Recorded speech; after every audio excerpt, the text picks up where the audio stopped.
हमारे पूर्व सांसद आदरणीय नारायण सिंह जी, हमारे ब्लॉक कांग्रेस कमेटी के अध्यक्षगण, भूतपूर्व हमारे विधायकगण, उपस्थित आदरणीय हमारे ब्यावरा मांडू के सभी आदरणीय वरिष्ठ साथियों, आदरणीय माताओं, बहनों और भाइयों,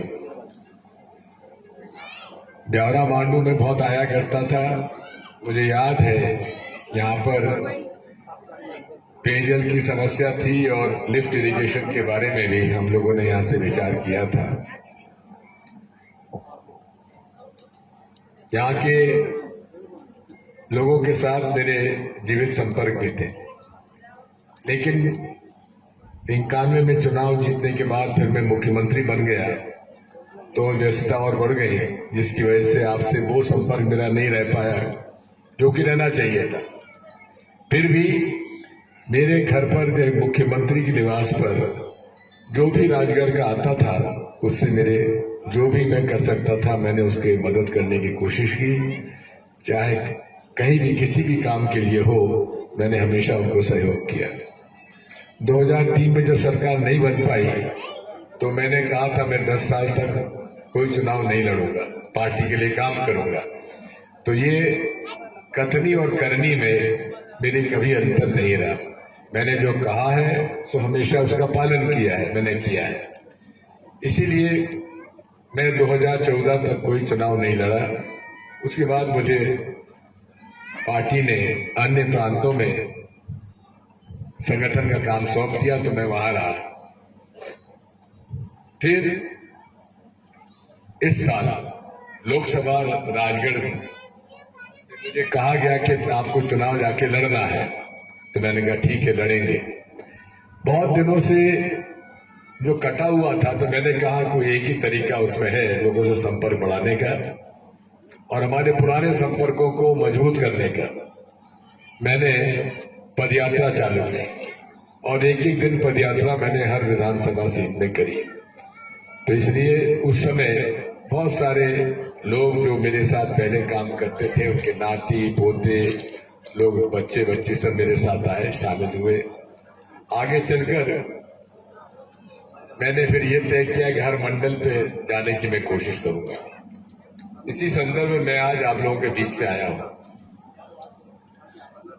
ये चुनाव हमारा लोकसभा का जो हो रहा है, ये चुनाव राजगढ़ संसद क्षेत्र से कौन उम्मीदवार राजगढ़ की समस्याओं और दिक्कत और परेशानियों को संसद में जबरदस्त जोरदार ढंग से उठाए, उस पे आपको चयन करना है।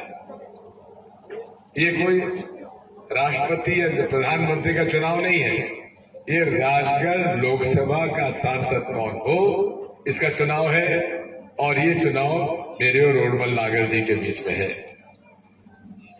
रोडमल नागर जी पिछले 10 साल से यहाँ एमपी हैं, भारी बहुमत से चुनाव जीते हैं।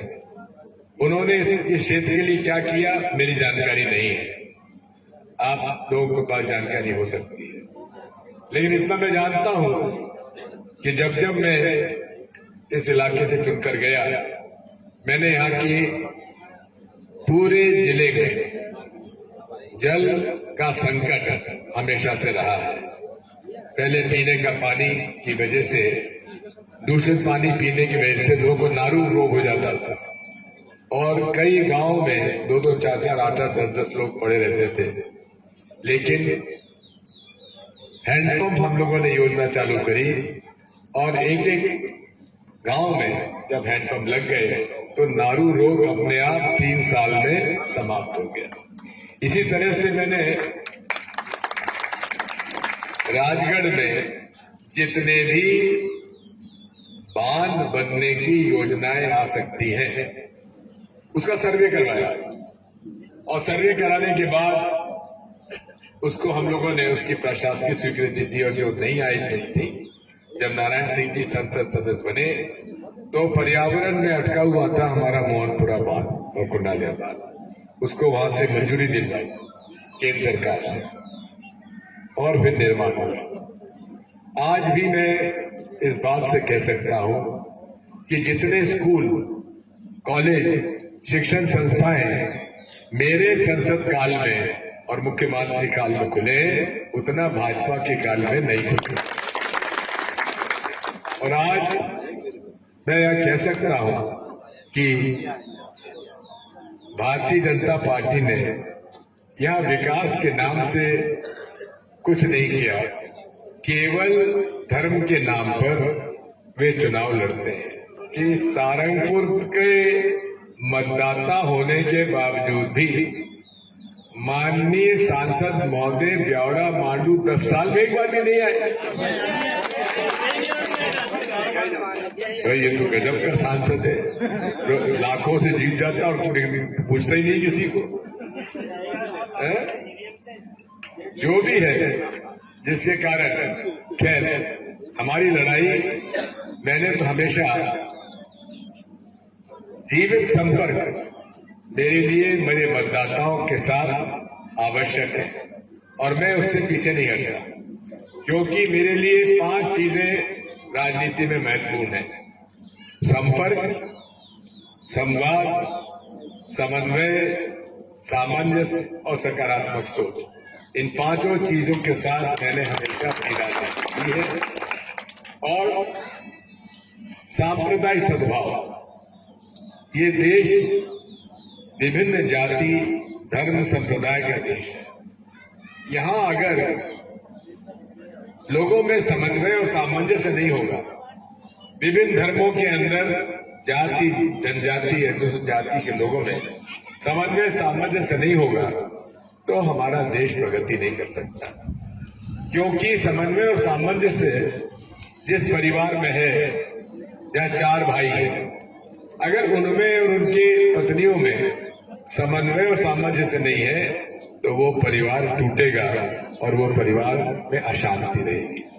लेकिन समन्वय और सामंजस्य के साथ रहते हैं ऐसे कई परिवार है, 100-100, 200 के परिवार, वो एक चूल्हे पे उनकी रोटी पकती है, वही तरक्की कर सकता है। इसीलिए मैं हमेशा से इस बात की लड़ाई लड़ता रहा हूं कि आपको समन्वय और सामंजस्य के साथ अपना व्यवहार करना चाहिए। मैं सभी जगह अभी जाना मेरा संभव नहीं है, इसलिए मैंने एक पत्र यहाँ के मतदाता भाइयों और बहनों को लिखा है, जिसमें मैंने अपनी अपील आपसे की है। मैं ये चुनाव हवा में नहीं लड़ना चाहता, ये चुनाव में लड़ना चाहता हूं मतदान केंद्र पर। जिस तरह से मतदान केंद्र पर आप अपना पंच का चुनाव, सरपंच का चुनाव लड़ते हो, जनपद सदस्य, जिला परिषद का चुनाव लड़ते हो, आप देख लेते हो कौन कौन परिवार के लोग हमारा समर्थन कर रहे हैं, कौन नहीं कर रहे हैं, पता पड़ जाता है। वहां आप उनसे निजी तौर पे किसी को हाथ जोड़ते हो, पैर पकड़ते हो, प्यार मोहब्बत से समझाते हो और उसके बाद उन्हें का मन जीतने का प्रयास करते हो। यही परिस्थिति आज हमारे लोकसभा चुनाव में है। मैं चाहता हूं कि आप भी जिस तरह से अपना पंच और सरपंच का चुनाव लड़ते हो, उसी तरह से कृपया मेरे प्रतिनिधि के रूप में अगर आप वोट मांगने के लिए घर घर जा सके तो आपकी बड़ी कृपा होगी, मैं आपका बड़ा आभारी रहूंगा। और मेरे लिए तो यह जीवन का आखिरी चुनाव है। इस आखिरी चुनाव में बहुत सारे ऐसे वोटर हैं जो कि मैंने 1991 में राज्यसभा के सदस्य होने के नाते आपसे वोट लिया है, जिनकी पैदाइशी 91 की बात है या जो कि 91 में 18 साल के नहीं थे, वो सब मेरे लिए फर्स्ट टाइम वोटर हैं, पहली बार वोट डालने वाले हैं। ऐसे सभी युवकों युवतियों से भी मेरी प्रार्थना है कि आप सब लोगों से आखिरी समय एक बार का वोट आपसे मैं मांगने आया हूं। मुझे उम्मीद है आप मेरा समर्थन करेंगे, मुझे सपोर्ट करेंगे और मैं विश्वास दिलाता हूं कि मैं पूरे तरीके से आपकी लड़ाई लड़ूंगा। आज देश में महंगाई कितनी बढ़ती जा रही है, बेरोजगारी बढ़ती जा रही है, गरीब गरीब होता जा रहा है, अमीर अमीर होता जा रहा है और मोदी जी ने इस देश के बड़े बड़े उद्योगपतियों को, उनके कर्जे माफ कर दिए। इस 10 साल में 16 लाख करोड़ का कर्जा, बड़े बड़े उद्योगपतियों का उन्होंने कर्जा माफ कर दिया, लेकिन किसान या मजदूर या छोटे मध्यम व्यापारी का 1 रुपया भी कर्जा माफ नहीं किया और उनसे वसूली सख्ती से हो रही है। बात क्या है? बात यह है कि नरेंद्र मोदी जी मूल रूप से बड़े बड़े उद्योगपतियों का समर्थन करते हैं, नीतियां भी उनके पक्ष में बनाते हैं और बाकी गरीबों को वो धर्म के नाम पर उनको प्रभावित करने की कोशिश करते हैं। अरे हम सबसे पहले हमारी मांग अच्छे स्कूल की है, अच्छी शिक्षा की है। हमारे बच्चों को यदि अच्छी शिक्षा नहीं मिलेगी तो हम बच्चों को आगे कैसे ले जाएंगे? हमारा परिवार कैसे तरक्की करेगा? अभी हालात ये है कि स्कूलों के शिक्षकों के पद खाली पड़े हुए हैं और अतिथि शिक्षकों से वो पढ़ाई करवा रहे हैं।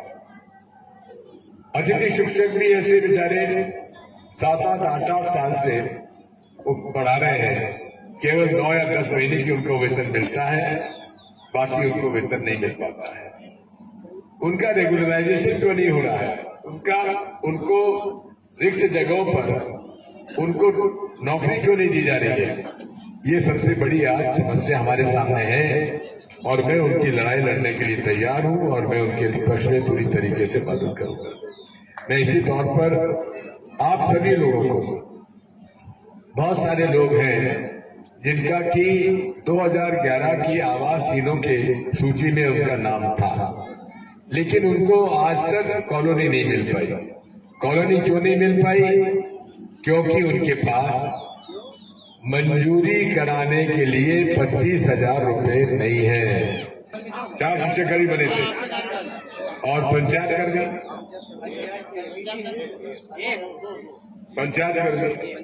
आंगनवाड़ी कार्यकर्ता, रोजगार सहायक, ये सब हम लोगों ने गांव के लोगों को नियुक्तियां दी थी। आज एक भी शिक्षक हमारे इलाके से नियुक्ति नहीं पाता, क्योंकि व्यापम में नियुक्तियां जो हैं पैसा लेकर लोगों को पास किया जा रहा है। भ्रष्टाचार चरम सीमा पर है और उन पर कोई कार्रवाई नहीं होती है। इसी प्रकार हमारे गरीब लोगों को कोई मदद नहीं मिल पा रही है।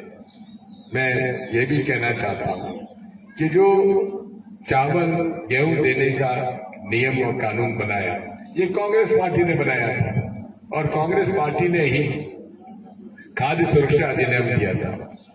अब उसका नाम बदलकर प्रधानमंत्री जी श्रेय लेना चाहते हैं। कोरोना कार्यकाल में उन्होंने इसे मुफ्त कर दिया। ये पूर्व में खाद्य सुरक्षा अधिनियम हमने पास किया, उसकी आलोचना मोदी जी किया करते थे, लेकिन उसका वो श्रेय ले रहे हैं। मैं आपसे ये भी कहना चाहता हूं कि आज हमारे शिक्षित लोग हैं, बेरोजगार हैं। हमने 5 गारंटियां हमारे मल्लिकार्जुन खड़गे अध्यक्ष, पूर्व अध्यक्ष राहुल गांधी, इन दोनों ने दस्तखत के साथ कार्ड आपके पास घर भर देने के लिए दिए और हमारी युवक कांग्रेस वो घर घर कार्ड भी बांट रही है। कार्ड आपको मिल गए ना यहाँ पर? इसी तरह से आपको मेरा पत्र भी मिला होगा। मेरा पत्र आ चुका है, आपकी सामग्री आ गई है। किया है, बांटना बाकी है तो बंटवा दीजिएगा, क्योंकि मेरा संदेश मैं अकेला तो ले नहीं जा सकता, मेरे प्रतिनिधि के रूप में आपको ले जाना है। मैं ये चुनाव आपके जिले से लड़ रहा हूँ, आपके विश्वास के साथ लड़ रहा हूँ। मुझे उम्मीद है आपका पूरा समर्थन होगा। मेरी माताओं और बहनों की समस्याएं भी हैं, उन सबको भी हम लोग पूरी तरीके से ख्याल देंगे। हाँ, हमारी जो चिट्ठी है उसमें 5 गारंटी महिलाओं के लिए भी है। उन 5 गारंटियों में ये भी है कि जो गरीब परिवार है, उन गरीब परिवार की जो सबसे वरिष्ठ महिला है, उनके खाते में हम 8,500 रुपए माहवार हर महीने आपके खाते में यानी कि साल भर में 1 लाख रुपए। इसी तरह से जो भी लड़का ग्रेजुएट होगा उसे भी 1 साल के लिए 1 लाख रुपया दिया जाएगा, ताकि वो काम सीख जाए और काम सीख कर अपने काम धंधे में लग जाए। हम 30 लाख पद खाली पूरे देश में पड़े हुए हैं, उन 30 लाख पदों को भी तत्काल भरने की हम लोग कोशिश करेंगे। ये सारी गारंटियां आपके सामने हैं। मैं चाहूंगा कि हमारे कांग्रेस कार्यकर्ता उन सारी गारंटियों का अध्ययन करें और घर घर जाके उन्हें समझाएं। केवल बात देने से काम नहीं चलेगा, आपको हर घर के परिवार लोगों से संपर्क करके उनसे बताना पड़ेगा, समझाना पड़ेगा, तभी हम लोग सफल हो पाएंगे। इन सभी बातों के साथ मेरी आपसे गुजारिश है, प्रार्थना है कि आप 7 मई को होने वाले चुनाव में आप कांग्रेस के पंजे निशान पर आप वोट दें तो बड़ी कृपा होगी। 3 महीने की 3 हफ्ते की मेहनत आपकी है, 5 साल मेरी मेहनत है जो आपको निराश नहीं होने दूंगा। बहुत बहुत धन्यवाद। बोलो भारत माता की। धन्यवाद। जय हिंद।